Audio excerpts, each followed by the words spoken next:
চোর হয়ে গেলাম। এত মাথা খাটাবার পরেও বারবার যে আমি কি করে চোর হই কে জানে।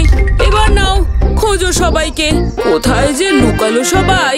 আর ওই ভোলাটার যা বুদ্ধি, সবাইকে খুঁজে পেলেও ও সেই আমাকে ধাপ্পা দিয়েই ছাড়বে। না, আমাকে সাবধানে সবাইকে খুঁজে বের করতে হবে।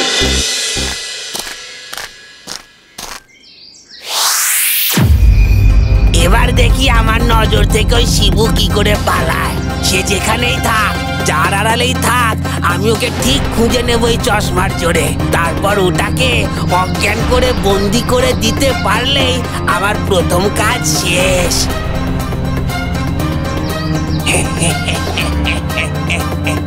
ওই তো শিবু, ওই তো আমার প্রথম লক্ষ্য। একবার ওটাকে বন্দি করে লুকিয়ে ফেলতে পারলেই ব্যাস। তারপর আমি শিবু সেজে ভোলা আর ওর বন্ধুদের মধ্যে দূরত্ব বাড়াবো। আর দোষ হবে ওই অপয়া শিবুর।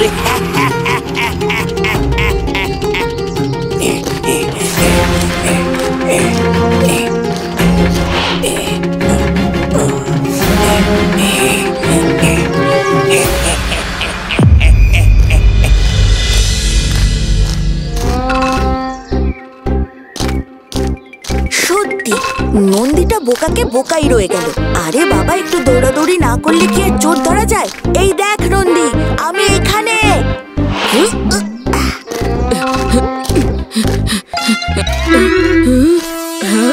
কই, এখানে তো ভোলা নেই। তার মানে আমাকে বোকা বানাতেই ও এদিকে ডেকে আনলো। ভোলা, আজ আমি সবার আগে তোকেই খুঁজে বের করব।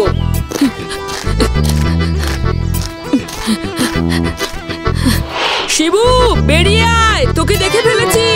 তুই ওই গাছের আড়ালে আছিস। শিবু, বেরিয়ে আয় বলছি। শিবু, কিরে, তোকে বললাম না বেরিয়ে আসতে? তোকে আমি দেখে ফেলেছি। দেখে ফেললেই বাকি, আমাকে দেখে ফেললেও ভোলাকে তো তুই আর দেখতে পাসনি। ওর তোর থেকে অনেক বেশি বুদ্ধি, ও তোকে ধাপ্পা দিয়েই ছাড়বে। সে চিন্তা তোকে করতে হবে না, তুই বেরিয়ে আয় ব্যাস। একবারও ভেবেছিস কেন বারবার তুই চোর হোস আর বারবার ভোলা তোকে ধাপ্পা দিয়ে চোর খাটায়? আজ পর্যন্ত লুকোচুরি খেলায় কতবার ও চোর হয়েছে তুই বলতে পারবি? একবারও হয়নি, কিন্তু তাতে কি? গুনতিতে যদি আমি চোর হই তাহলে? গুনতিতে চোর হোস নাকি তোকে ভোলা গুনে গুনে সেখানেই দাঁড় করায় যেখানে তুই চোর হবি? একবার মনে করে দেখ তো। তুই আমার বাঁ দিকে আয় নন্দী, গুনতে সুবিধা হবে।